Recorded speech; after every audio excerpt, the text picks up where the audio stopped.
Berjumpa lagi dengan Mbak Melati dari Jawa Timur. Rahayu semua, sehat semua ya. Penting jaga prokes, jaga imun, jaga happy-nya. Yakin pasti sehat selalu. Oke, kita ngobrol lagi tentang Nusantara. Kali ini, kemarin saya udah janji mau ngomong tentang itu si kadrun kaper yang ada di Cianjur ya, manusia pongah, jongosnya Arab goblok gitu. Jadi ya kan banyak beredar di kita, sampai jengah rasanya ya ngelihat video-video dan keluh kesah saudara-saudara kita yang berusaha membantu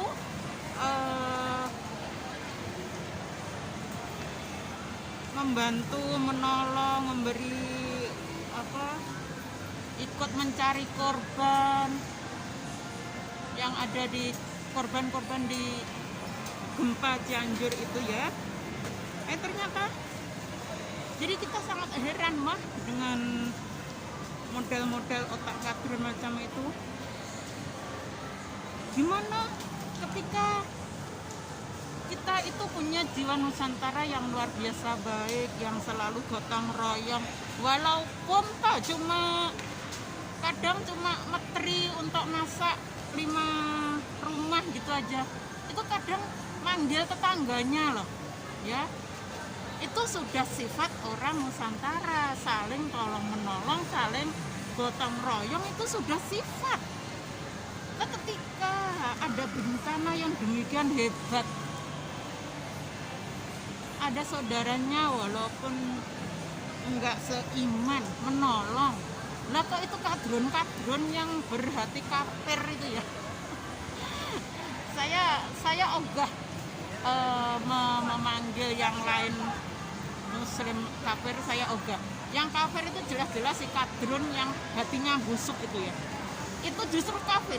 Hati seperti itu justru hati orang yang tertutup, itu justru kafir ya. Jadi jangan terpengaruh oleh kata-kata kadrun yang suka mengolok-ngolok orang yang non muslim sebagai kafir. Jangan terpengaruh. Itu adalah menunjukkan kekafiran mereka sendiri ya. Kembali lagi, jadi kita heran banget dengan otak-otak mereka ya kok bisa gitu. Mereka itu lupa bahwa mereka suka memakai produk-produknya orang-orang yang mereka bilang sebagai kafir ya. Produk-produknya orang non muslim itu kan luar biasa banyak, tapi mereka lupa.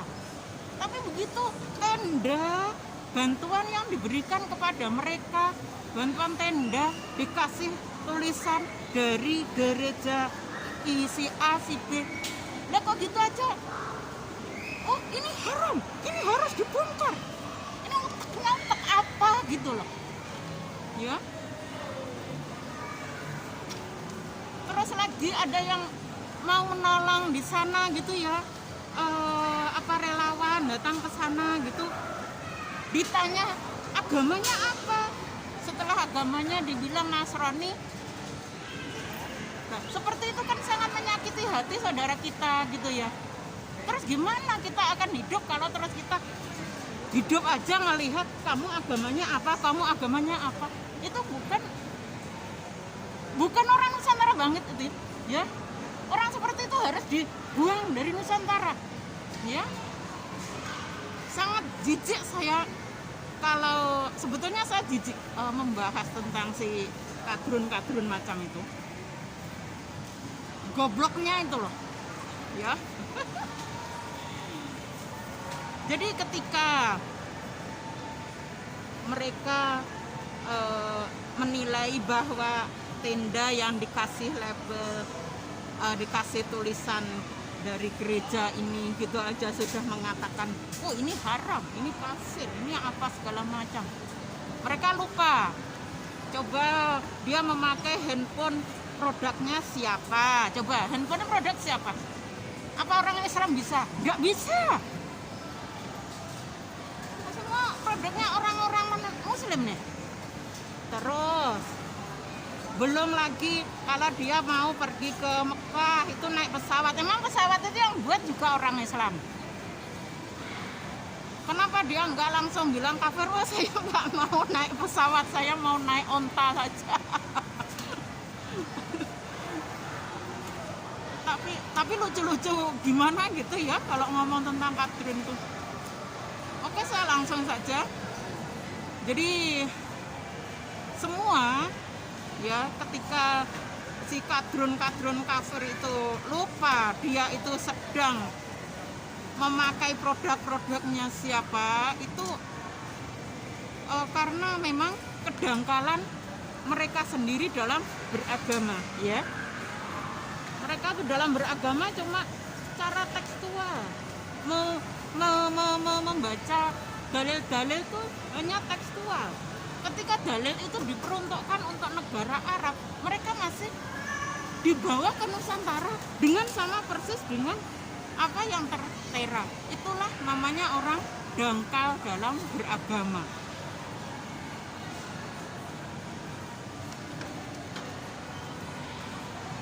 Terus lagi, selain dia dangkal dalam beragama, dia itu pasti nggak lulus yang namanya pendidikan Pancasilanya ya.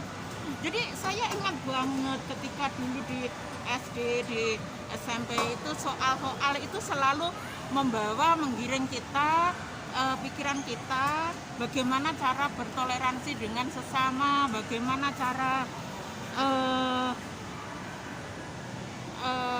menghargai yang lain, sesuai dengan sila Pancasila yang pertama itu ya. Jadi di sana disebutkan bahwa kita itu harus meyakini keyakinan kita dengan sepenuh hati, karena kita yakin bahwa semua agama sebetulnya mengajarkan kebaikan semua.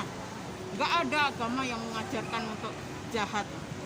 Hanya justru dari kadrun itulah sebetulnya kok ada ajaran yang menyuruh membunuh dimanapun ketemu.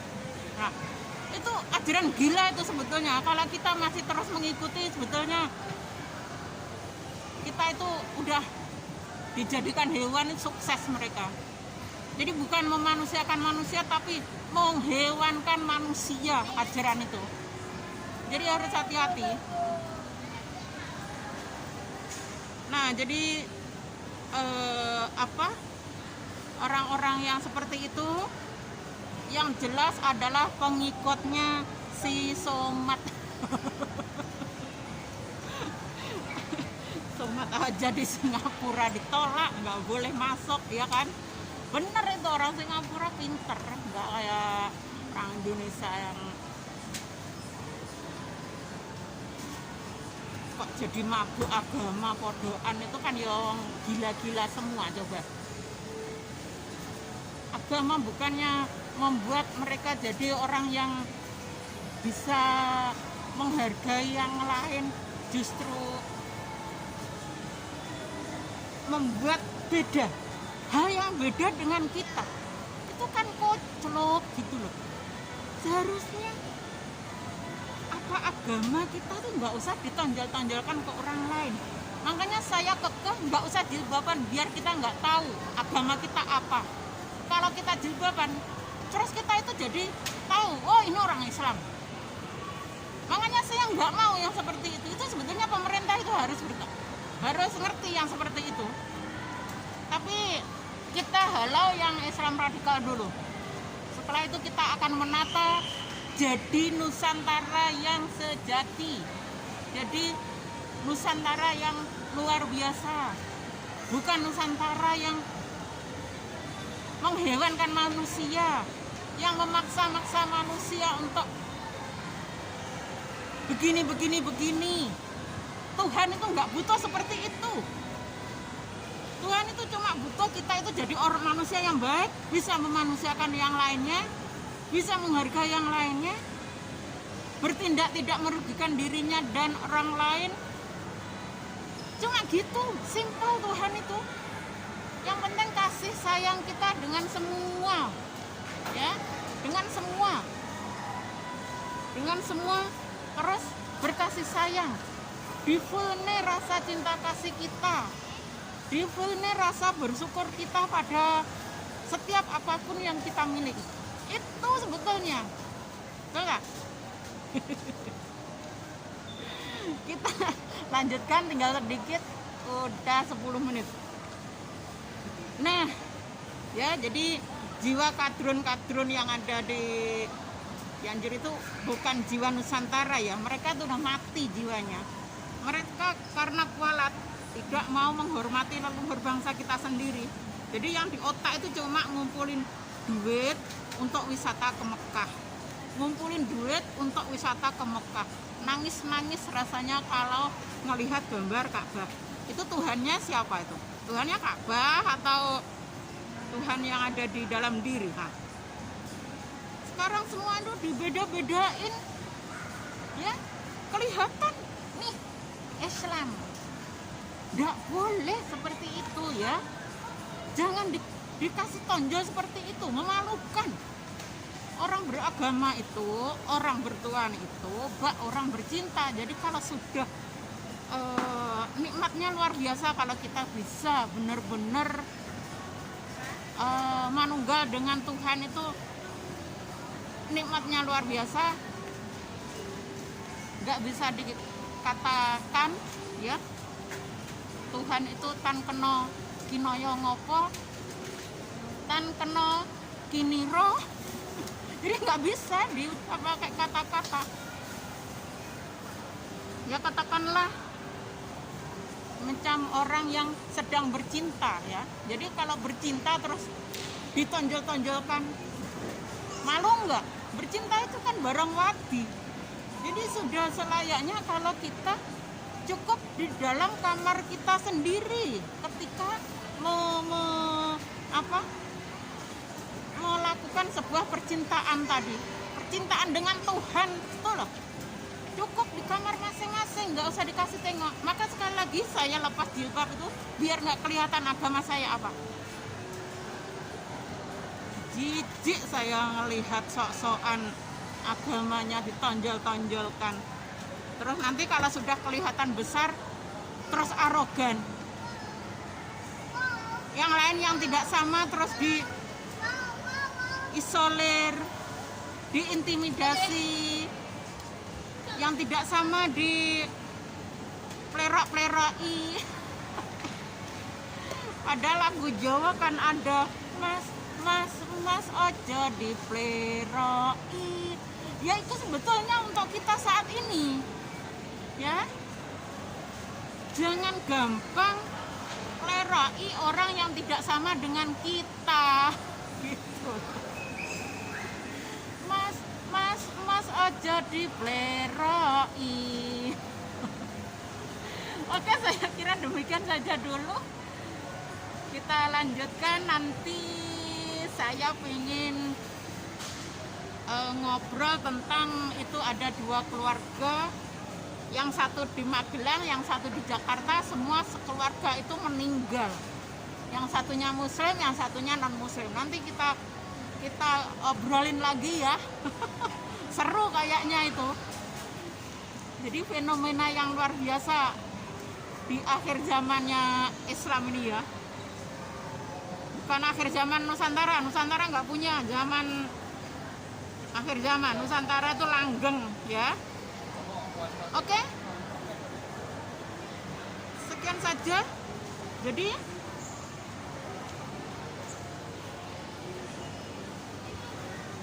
ada satu lagi, bahwa yang lebih fatal lagi sekarang itu dibedakan ya, itu golongan apa, segolongan atau enggak, itu dibeda-bedain ya, lewat atribut mereka ya, lewat atribut baju udah kelihatan. Seperti tadi saya katakan bahwa saya nggak mau jilbaban itu biar nggak kelihatan agama saya apa. Oh, sekarang sudah semuanya seperti bunyai, padahal ngaji aja juga nggak paham itu arti-arti daripada doa yang dibaca, itu kadang nggak paham. sok-sokan pakai doa dari bahasa gurun. Bajunya udah melebihi Bunyai sekarang. Saya cocok yang dulu ya. Bunyai bajunya lebih tertutup daripada murid-muridnya. Enggak apa-apa. Beda dengan sekarang. Ya nggak ngerti ilmunya, masih dangkal saja, pakaiannya melebihi orang Arab malah. Nah itulah jadinya kaku, agama yang kaku, nggak pas banget. Yang laki-lakinya melebihi kiai, semacam orang Arab.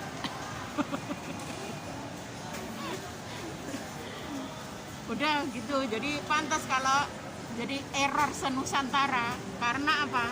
Kedangkalan dalam beragama, pendidikan Pancasilanya belum lulus. Terus apa tadi? Jadi pengikutnya si Somad. Terus apa lagi? Nah itulah ya. Oke, saya kira sekian saja dulu. Kita udahi, kita lanjutkan nanti. Terima kasih, mohon maaf. Semoga semua yakin semua bisa happy selalu. Pareng, matur sembah nuwun, pareng, rahayu, rahayu.